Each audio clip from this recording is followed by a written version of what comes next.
Olá, sejam todos muito bem-vindos ao programa Protagonize. É um prazer imenso estar novamente aqui com vocês. Eu sou Josiane Saboia e junto comigo estão Renata Primeiro e Juliana Oliveira. Vocês já perceberam como cada dia mais as pessoas estão sendo vistas como se tivesse uma lente de aumento sobre as atitudes, os comportamentos e os valores?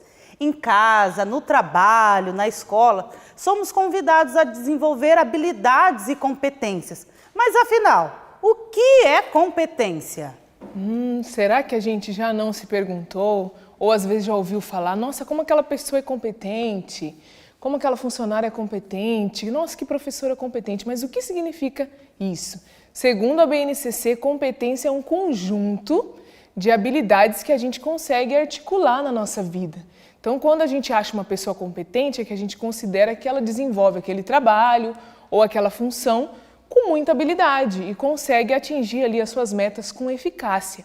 Mas nós vamos falar bastante de competências socioemocionais. O que seria ser competente socioemocionalmente, Rê? Então, essa competência envolve várias habilidades, né?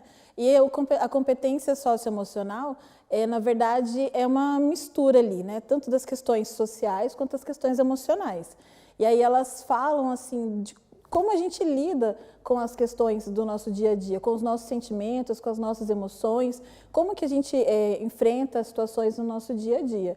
E na educação, essa competência socioemocional é muito importante, porque ela é trabalhada na intenção mesmo, sabe? De ajudar os alunos, de ajudar essas pessoas a entenderem melhor as suas emoções, entenderem melhor aquilo que elas estão vivenciando para se desenvolverem em outras áreas, não só dentro da escola, né? O papel da escola é importante, mas não se desenvolve só ali na escola, desenvolve além dos muros da escola também. E é bastante complexo, né? Sim, bastante. Pelo pouco que a gente já pôde ver, as competências socioemocionais são complexas e são para todas as áreas da vida. E falando em BNCC, o pessoal que está em casa, se quiser saber mais um pouquinho, a gente já tratou esse tema aqui no nosso programa. No programa sobre primeira infância, nós trabalhamos, conversamos um pouquinho. Se você ficou curioso, quer saber um pouquinho mais, assista ao nosso programa. Então, na BNCC, traz essa abordagem mais do ser humano integral, da gente trabalhar isso com os nossos alunos, né? E a gente tem muito ainda que aprender sobre isso, né? Mas falando além, você falou que além dos muros da escola, que é para a vida, vou fazer uma pergunta para vocês. Vocês sabem qual é o maior critério que as empresas, as instituições, os comércios escolhem para contratar um funcionário? Como que é esse processo de seleção? O que eles avaliam na hora dessa contratação? Qual é a forma que eles utilizam para isso? Normalmente é o currículo, né? O que é a experiência que a pessoa tem de trabalho. Eu acredito também que as relações, né, interpessoais, as dinâmicas que são feitas até, acho que são para perceber isso. E é um critério assim muito exigido, né? Se a pessoa escuta, se ela consegue estabelecer parcerias, se ela consegue conversar e realmente estabelecer ali um vínculo, qual é essa relação entre as pessoas. E a gente sabe que isso é uma habilidade que a gente precisa trabalhar muito, porque estar com o outro, conversar com as pessoas, entender o lado do outro também, não é uma tarefa fácil. Então eu acredito que as relações interpessoais são aí um critério muito seletivo para as empresas e de modo geral na nossa vida, né? Isso mesmo. A primeira escolha é sempre o currículo. Então eles vão observar quais são as habilidades, os conhecimentos técnicos que aquela pessoa tem. Essa é a primeira seleção. E a partir dessa seleção, que as pessoas são chamadas para fazer a entrevista, para conversar, participar das dinâmicas de grupo, que eles conseguem observar esses outros comportamentos que podem ser desenvolvidos. Então, a princípio, as pessoas são contratadas pelas competências técnicas, que a gente chama de hard skills, né? E depois que ela começa a trabalhar, como que será esse processo? Quais são as possibilidades ou os motivos pelos quais elas são demitidas, na maioria dos casos? Esse contraponto que você trouxe, Josi, é muito interessante porque na contratação, apesar do olhar técnico, já começa a olhar essa questão humana, né? E durante o processo ali, eu acredito que a adaptabilidade é uma habilidade que hoje pode ser um fator muito crucial, assim, ao pensar em se demitir uma pessoa. Se ela se adapta, se ela está aberta a aprender, se ela consegue realmente mudar de repente, está acostumado com uma rotina, né? A gente vivenciou muito, estamos vivendo isso nesse período, né, de pandemia, que a gente está tendo que mudar as formas muitas vezes de comunicação. Então, a adaptabilidade para mim, eu acredito que seja aí um critério muito importante, assim, para um ponto de decisão, né? Eu concordo, eu acho que essa capacidade de vivenciar uma coisa nova, né, e saber lidar com esse novo. Eu sou um exemplo de pessoa que estou vivendo isso diariamente. Esse programa é uma abertura ao novo, né, pra é uma gente. abertura ao novo, né? E a gente vivencia isso todos os dias. Eu acho que essa capacidade, eu acho que é muito considerada, muito levada em conta na hora de decidir, né? Quem vai permanecer no momento de ter que fazer uma escolha, né? Quem permanece na empresa, quem a gente precisa demitir. E geralmente as pessoas têm mais dificuldades em lidar com as diferenças, em lidar com as questões que ultrapassam a vontade dela. Essas pessoas, infelizmente, são as primeiras, né?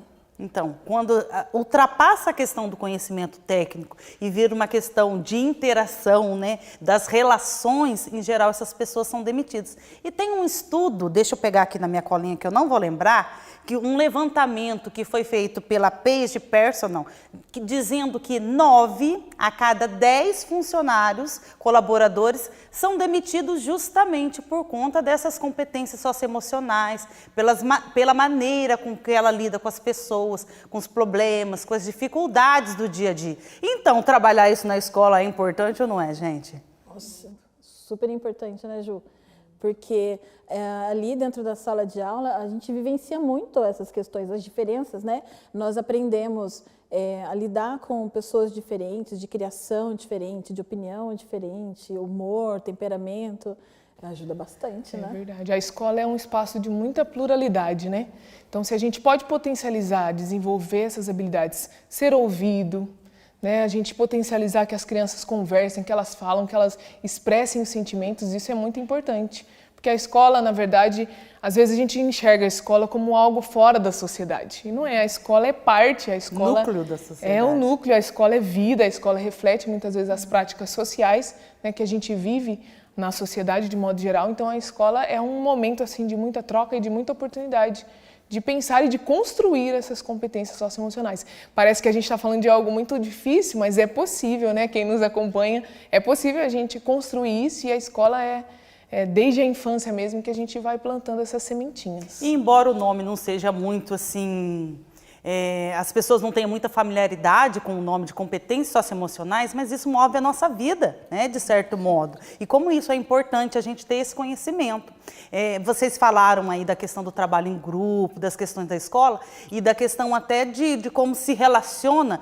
E o enriquecimento curricular, que é o componente que a gente trabalha nas escolas da rede municipal, que faz parte do currículo daqui de São José, da parte diversificada do currículo, tem muito esse olhar, de olhar para as crianças na questão do trabalho em grupo, de olhar para as crianças na questão do projeto de vida, dessas competências, do falar, do ouvir. E aqui no SEDEMP, a maioria das nossas atividades a gente desenvolve com o CAV, que é justamente esse momento que eles vão analisar os seus comportamentos, as suas atitudes, por que agiu daquele jeito, como deveria ter agido, né, de forma diferente. O CAV, como você trouxe, Josi, que é o ciclo de aprendizagem vivencial, isso mesmo. Eu lembro que é um momento assim, muito rico que a gente vive aqui com os alunos, porque eles expressam mesmo os sentimentos, eles trocam, eles aprendem uns com os outros. Então, assim, os nossos projetos aqui, as nossas atividades, até mesmo na educação infantil, a gente vê como que as crianças, ao sentar em roda, ao observar quem veio, quem não está presente no dia de hoje, quem faltou e quer saber como que está o outro. Então, assim, essas trocas, essas conversas, estar realmente ali em contato com as outras crianças e poder trocar ideias, eles crescem muito, eles desenvolvem muitas competências socioemocionais. E nessa questão do CAV é legal também, porque nesse momento da reflexão, gera um certo autoconhecimento, né? Porque ele para pensar por que eu senti aquilo? Por que aquela situação me gerou aquele sentimento? E aí é interessante isso, porque, de uma certa forma, ajuda a desenvolver essa competência socioemocional também. Né? De rever suas atitudes, sim, né? Sim. Mas eu estava pensando aqui, estava lembrando, na verdade, que hoje, diariamente, a gente é convidado a nos expressar melhor, a falar dos nossos sentimentos, das nossas emoções, e como isso é uma evolução que a sociedade teve. Porque se a gente for pensar dos nossos pais, dos nossos avós, não podia nem chorar, homem não chora. E toda essa questão de abafar a emoção que tinha, né? Quantos ganhos que a gente não pode ter com essa conquista de poder expressar os sentimentos, né? É verdade, bastante coisa. A gente consegue refletir sobre os nossos sentimentos e não fica mais guardado, né? Amarrado ali dentro, causando um sofrimento, né? Antigamente, falar dos sentimentos era um sinal de fraqueza, muitas vezes, certeza. né? Você manifestava que você estava chateado. E hoje não, hoje a gente precisa, na verdade, isso está sendo até valorizado, está sendo proposto nos ambientes de trabalho, na escola, como a gente já trouxe, que falar sobre os sentimentos a gente só tem a ganhar quando a gente valoriza o que a pessoa está sentindo e consegue até colaborar, né, para que melhore o dia, para que a pessoa fique melhor. E a gente também aprende muito, né? A gente tem trabalhado em vários momentos o humorômetro, as emoções, isso é muito legal. Mas quando a gente fala que trabalha isso, parece que a gente só está ensinando. Mas e para o professor, e para o pai, e para a mãe, para o responsável, que às vezes tem que gerenciar isso nos filhos, nos estudantes, e não tem isso desenvolvido. Aí eu lembrei de um conto que eu li há um tempo atrás, sem autor anônimo, que falava assim de uma mãe que levou o filho até num monge, porque ela queria que o filho parasse de comer açúcar. Daí chegou e falou para o monge, eu queria que meu filho parasse de comer açúcar, o senhor pode me ajudar? O monge parou, pensou, falou assim, volta daqui a 2 semanas. Daí passaram-se as 2 semanas, a mulher voltou e quando ela chegou lá, o monge pegou a criança, olhou a criança e falou assim para ele, pare de comer açúcar. Daí a mulher olhou para ele e falou assim, por que o senhor esperou 2 semanas para o senhor falar uma frase tão simples para ele? Primeiro eu tinha que aprender, para depois eu tentar ensinar. Então isso, na maioria das vezes, é aquilo que a gente busca. Quando a gente vai lidar com os nossos alunos, com os nossos filhos, antes de trabalhar as emoções neles, a gente tem que, de certo modo, tentar controlar as nossas emoções, expressar as nossas emoções, né, para as nossas crianças. E a gente está falando aqui de um modo muito superficial, porque nós não somos especialistas nesse assunto. Mas a gente chamou uma pessoa que é uma especialista nesse assunto para conversar com a gente. E a Poliana fez uma entrevista com ela. Vamos conferir? Olá pessoal, tudo bem? Estou aqui com uma convidada muito bacana, que hoje vai conversar um pouquinho conosco sobre uma temática que já vou falar para vocês. Estou aqui com a Fabiana Barros. Seja bem-vinda, Fabiana. Muito obrigada. E nós vamos conhecer um pouquinho hoje sobre as competências socioemocionais. Você que está em casa já ouviu falar sobre esse tema, sobre essa temática? Sabe o que é competência socioemocional? E para nos explicar um pouquinho, estou aqui com a Fabiana, que é especialista também nesse assunto. A Fabiana é psicóloga, clínica humanista e ela utiliza a abordagem da fenomenologia. E ela poderá esclarecer para a gente um pouquinho mais sobre esse assunto. Fabiana, o que seriam essas competências socioemocionais? As competências socioemocionais é um mundo muito amplo, né? E esse mundo amplo, ele vai nos trazendo o quê? A competência humana de poder reagir no mundo da maneira melhor possível e criativa, né? Uma competência que vai trazendo a criatividade, vai trazendo as formas como a criança, a pessoa, o ser humano, ele vai atuando no mundo, né? É como se nós estivéssemos dentro de um palco e esse palco nós vamos estrear. Estrear o quê? As minhas habilidades, enquanto pessoa, enquanto gente, levando em consideração, sobretudo, a nossa subjetividade. Legal. E quais seriam essas competências para que o pessoal que nos acompanha possa entender um pouquinho melhor? Eu deixei um pouquinho aqui nesse tablet para a gente poder ter uma sequência de entendimentos, porque as habilidades, elas são situações e colocações e palavras que vão interagindo dentro da nossa vida, né? Nós temos dentro das competências socioemocionais a autogestão.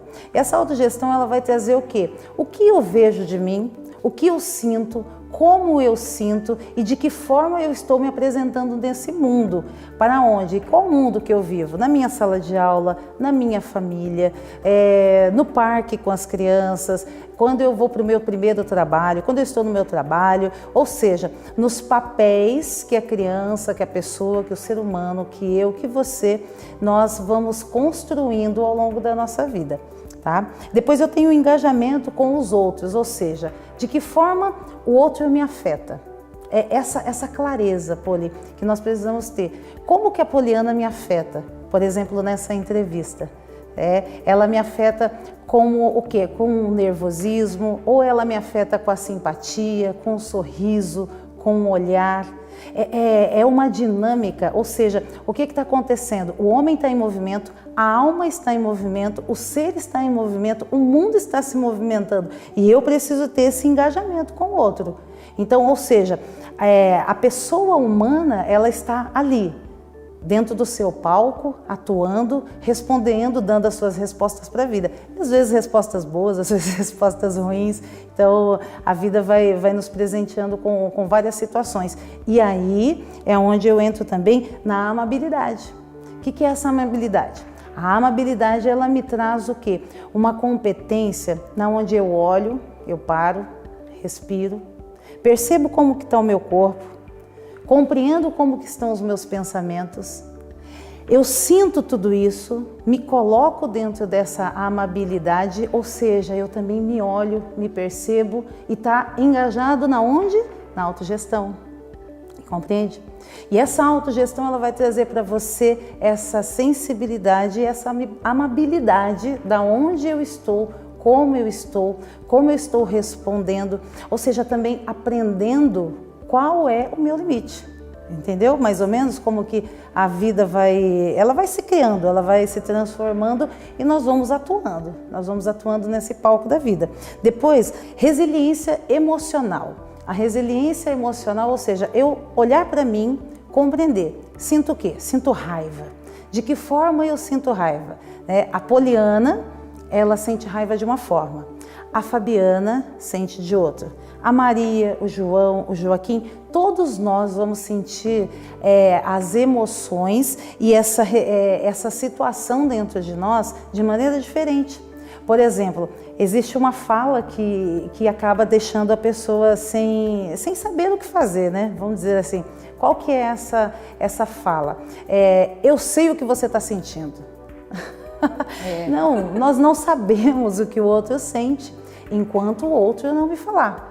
E aí a gente cai numa abordagem muito legal, que é a abordagem centrada na pessoa, de Carl Rogers. Ou seja, eu olho para o outro, compreendo o outro e preciso compreender também que ele precisa de um ambiente favorável. Para quê? Para que ele tenha uma resiliência emocional consigo mesmo. Sentir raiva, sentir alegria. As pessoas hoje em dia não sabem sentir. Essa é a grande questão, né? Elas não sabem sentir, elas seguram as emoções, né? Você pode ver dentro da resiliência, quando você pergunta para uma pessoa, como está o seu corpo, por exemplo? Ela não sabe responder. O que você está sentindo? Ela olha para cima, pensa, e ela olha às vezes para você e fala assim, não sei. Tudo bem não saber, né?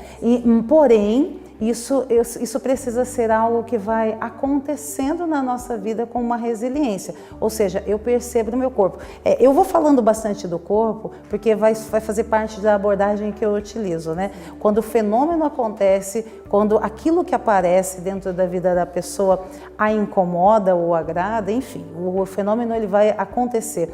Ele precisa ter uma epifania. O que é essa epifania? Essa manifestação, ou seja, a luz da consciência acontecendo, a manifestação acontecendo ali e a pessoa dando respostas. E para dar respostas é necessário que a pessoa tenha resiliência.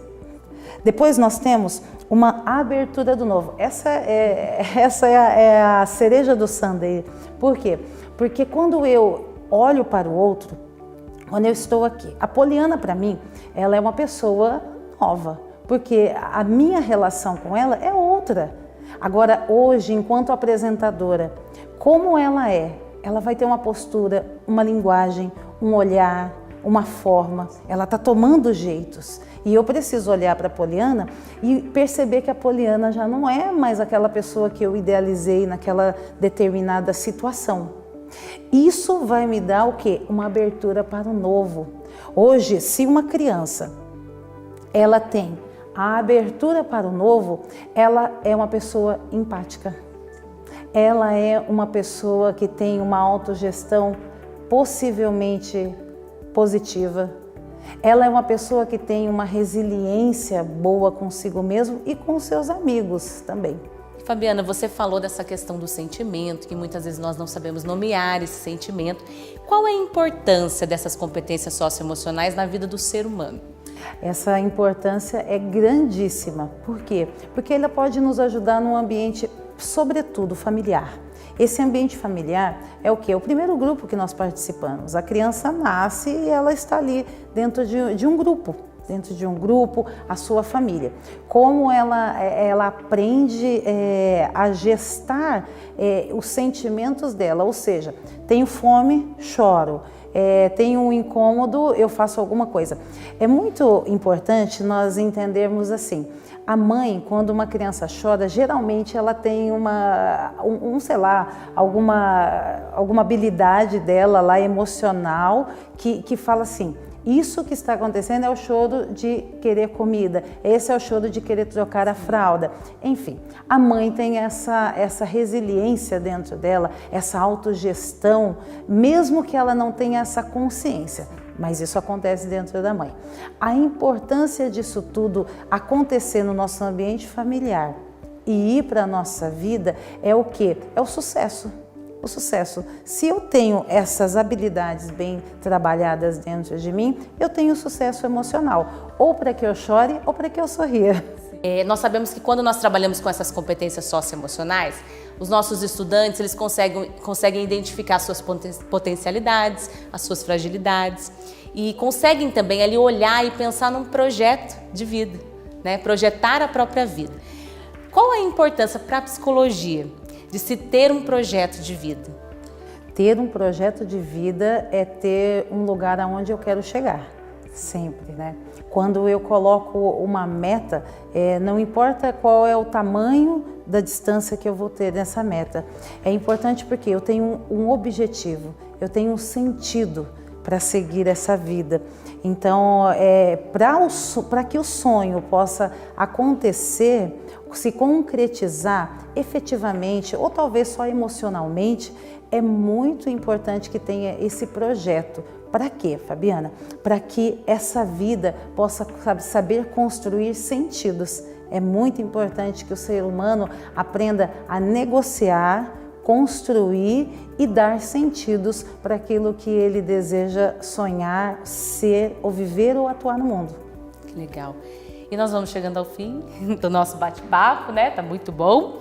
E para a gente ajudar o pessoal que nos acompanha em casa, né? Que provavelmente está se questionando aí como incentivar, estimular os nossos alunos, né? Para os professores que nos acompanham, para os nossos filhos, os nossos sobrinhos, os nossos netos.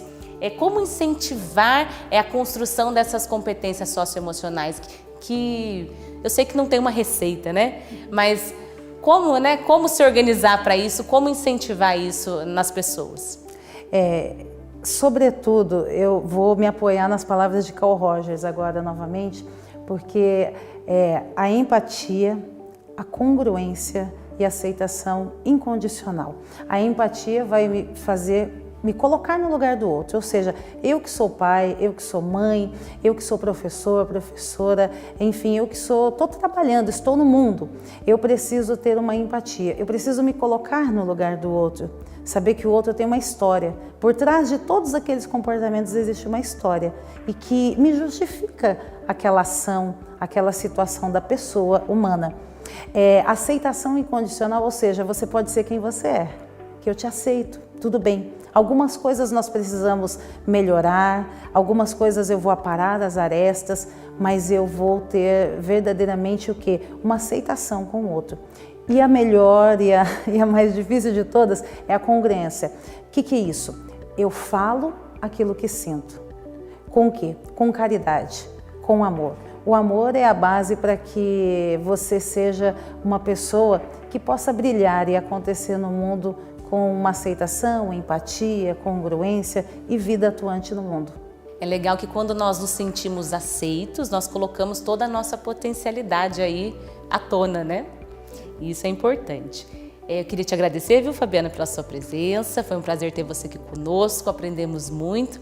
Tenho certeza que o pessoal que nos acompanhou em casa também, né, gostou desse bate-papo e pode aí desenvolver, né, melhor essas competências socioemocionais, refletir sobre elas, acho que já é um grande caminho. Agradeço a sua presença mais uma vez, foi um prazer estar com vocês e é com vocês aí no estúdio.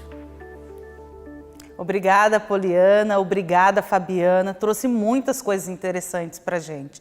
Tenho certeza que o pessoal que está em casa também conseguiu observar como é importante o desenvolvimento das competências socioemocionais e como demonstrar-se imperfeitos ou que precisa aprimorar algumas competências é fundamental na questão do autoconhecimento, né? Tem uma música do Caetano Veloso e do Moreno Veloso que eu gosto muito, que fala que a minha imperfeição é a voz da vez. Então a gente reconhecer-se imperfeito, que tem possibilidade de mudança, já é o primeiro passo, né? Para o desenvolvimento e aprimoramento de todas essas competências que a gente busca diariamente melhorar.